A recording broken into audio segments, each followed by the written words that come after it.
At the end of the day, if you want to help young people, if you want to help people in general, that's, don't underestimate the power of your words. My name is Mohammed Aslam Qureshi. I go by Oz. So I'm the program director at MindDrive, and MindDrive is an in-school, after-school program for middle and high school students. We call it experiential project-based learning.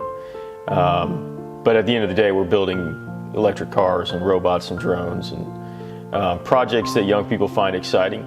But our main goal is to try and give young people as much confidence as we can give them, before they move on post-secondary or into the job world, wherever they may be heading. I mean, my mission is to try and, like I said, to try and give them as much confidence as I can. How did you get connected with this type of organization? Yeah, so definitely took the non-traditional route in my career. I got a degree in political science, knew I wasn't going to go to law school, or I thought at the time I might want to teach at the collegiate level, but I think you realize pretty quick that unless you're going to a certain school, that those options are limited.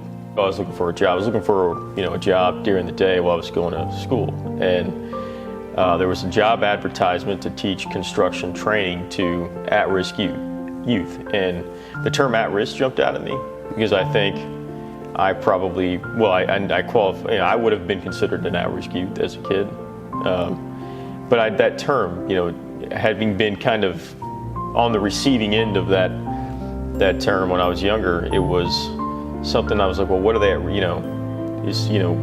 They're not dangerous. They're just they're young people. So I thought, well, maybe this is something I could do. I mean, I know construction. I wanted to teach.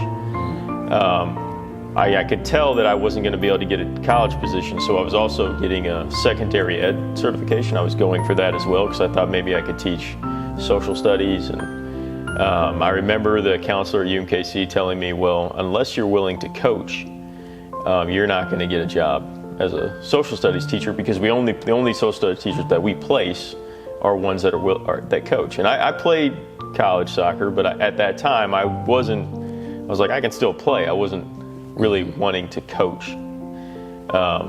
So I don't know, stars kind of aligned. I went for this job, not necessarily having the credentials, but I know I'm the type of person that I feel like if I get an interview, I'm at least going to give myself a good enough chance. And I got a job at an organization called Youth Build, teaching construction training to adjudicated foster care, aging out of foster care, young people facing challenges. And did that, started out sort of really at the bottom of the organization and worked my way up to program director of Youth Build, and did that for several years. And got recruited to go to another nonprofit working on energy efficiency programs in the community, and that was short, but it was fun. I got to run a program for the Clinton Climate Initiative where we made energy efficiency an employee benefit, which was kind of interesting. So employees got free access to energy audit and access to financing to do home improvements. But through that experience, I met a guy named Steve Reese who had started MindDrive along with Linda Buckner. They had created this organization, and so I remember the guy telling me about it. He's like, well, they're building these cars with these kids on Saturday, and I'm thinking it's some guy in his garage, because I had been in the youth workforce development space for a number of years and thought I knew all of the interesting programs that were operating in that space, and I'd never heard of this one. So we went and met with Steve, because we were thinking at the time we might collaborate on a grant that we were writing. And when I met him and came into this facility and saw what they were doing, I've always believed that you pay any price to stay in the presence of extraordinary people. That when you get the opportunity to be around people or something that you think is extraordinary or extraordinary, there is no excuse. There is no reason to not do it. There is no good timing. There is no, oh, I've got this other thing going on. You just go, because people who know if you come from nothing, right? And you know that the only way you're going to get opportunity is to go find it and go make it. And you're always looking, because you just never know. But one thing that I have learned, that if you are willing to put yourself out there and you're willing to just be around extraordinary things, no matter what. Like I told Steve, I was like, hey man, I want to volunteer. I'll clean toilets. I don't care. I just know that I need to be here because this is special and I want to be a part of it, because I don't know where it's going to go, but I want to see where that ends up. And so I started out as a mentor. Didn't know anything about building cars. Hadn't welded before. But I knew, construction, I could work with my hands, and I knew young people and I could work with young people. And so I was a mentor at Bond Drive for 3 years.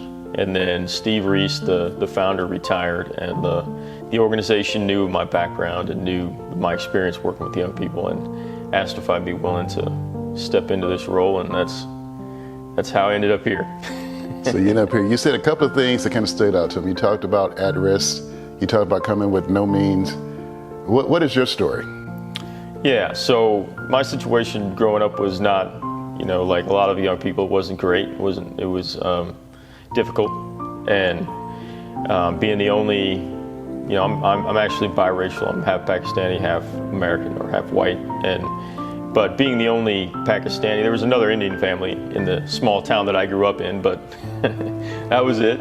So that didn't help your experiences growing up in a small town in the middle of Missouri. But by the time I had gotten to high school, I think I was just really mad. I was really angry at the hand I had been dealt.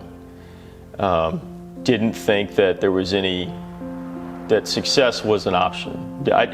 And I think you find that with a lot of young people that are in difficult situations. You don't believe that if you try, that anything is going to work out for you, because what you see around you is not success, and what you hear people telling you is not that you can do it.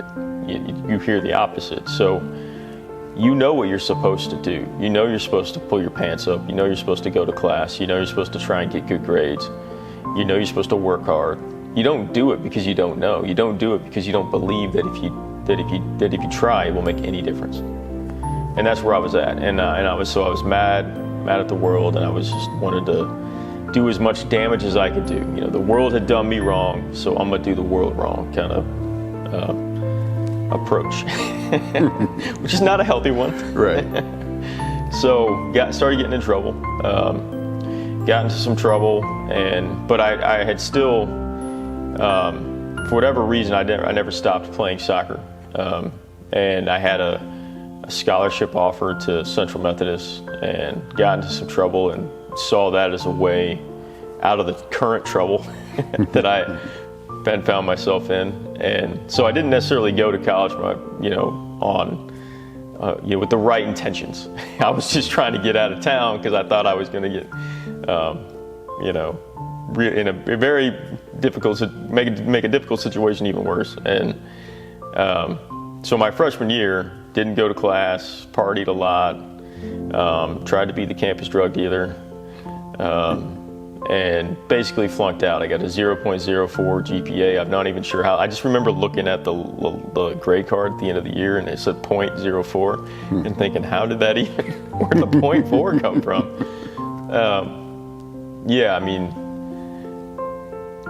It was, so I was on a very destructive path, and left Central Methodist, went back home with the idea that I was going to continue trying to sell drugs and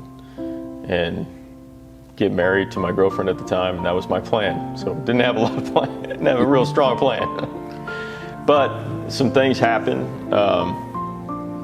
in the next several weeks and months. There was a big drug bust, so it became very difficult to get anything. And that tells, I was pretty small time, so I didn't get caught up in that. And I was lucky in a sense that I had been away. I was out of town, so I wasn't around where the partying and the undercover cops were at, where I could have gotten caught up in the same situation. So it was a lot of luck, I feel. It's one of those situations that you hear people say all the time, like how close they came to either death or prison, right? Mm-hmm. And and you feel like you've been given this second chance. And that also, around the same time, there was a couple from Marshall, Missouri, who were friends with my mother and trying to support her.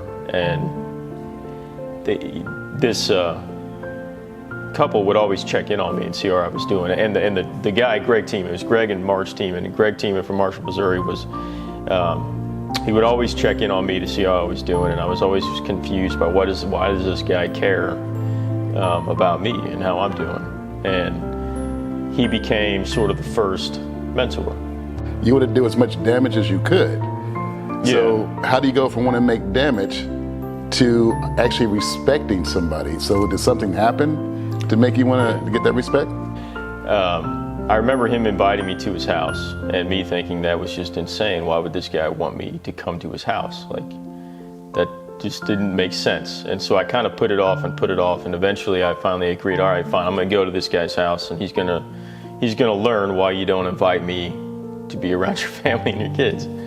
And as I said before, he was a farmer, and I grew up in a small town, so I understand what it's like to be on a farm. My aunt and uncle are farmers, and a farmhouse, you go in the back door, not the front door, usually. And usually when you go in the back door, there's like a mud room where you take off your work clothes, and then the kitchen is usually there, and it's an older house. And I just remember going up to the house, going into the house, just like recognizing that this house isn't very nice. It's the paint's chipping, the furniture's not super nice. I remember in the kitchen there was a little kitchen table, and it had like 4 different chairs. And my experience growing up was, my house was not, it wasn't in great shape. But the belief that we always heard was, we can't take care of our stuff because we don't have nice enough stuff. So if only we could get nice enough stuff, then maybe we could take care of it. And even though that table and those chairs didn't match, and the stuff in that house wasn't nice, it was what you could tell it was taken, it was well maintained. And so I was thrown off by that. I remember just walking in being like, what's the joke here? Like, there's got to be, like, why would you take care of this stuff? Because I was always told that if it's not very nice, you don't take care of it. So, and his wife was there making, she was either doing the dishes or making food, and she was very nice and very welcoming. And then I remember, but what really clicked for me was when Greg came into the kitchen and they had an interaction, and it was very clear that they respected each other and that they liked each other. And that was the first time that I think I'd ever really seen that. And I was really caught off guard by that. And then, because my experience was not that, was was the opposite of that. And so, first male role model that I looked up to and wanted to emulate and not let down. It was the first person that I respected that told me that, well, I think you could do this. I think you could do better for yourself if you try. And it's not like things just magically got better overnight. It took some more mentors that came into my life really up until now, right? I think we've all sort of had that type of experience. And then fast forward a year later, I remember during that time, I had gotten my own apartment. I had just enough money for first month's rent and a down payment. I couldn't turn on the lights, I couldn't turn on the gas.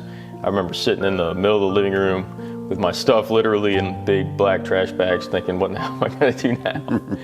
And I remember getting a job at Staples, office supply, part-time job, making minimum wage, and then worked my way up to like a department lead, and then kind of saw the way corporate America works a little bit, and thought, well, I think I could do better than this. So decided to try to go back to college. And I think at the time I was thinking there was some potential there. The school, I liked the school, I liked being, and going to a small school affords you the opportunity to do things that you really can't do at a big school. You can really be involved in a lot of stuff. Whereas at a big school, there's a lot of competition to be on different organizations and committees, and even play athletics. And so but I had done enough damage, I had burnt enough bridges that I couldn't just walk back in. So I had to meet with the president of the school, the dean of students, my soccer coach, and get permission to come back on academic probation. And so my sophomore year, I was on academic probation, couldn't play soccer.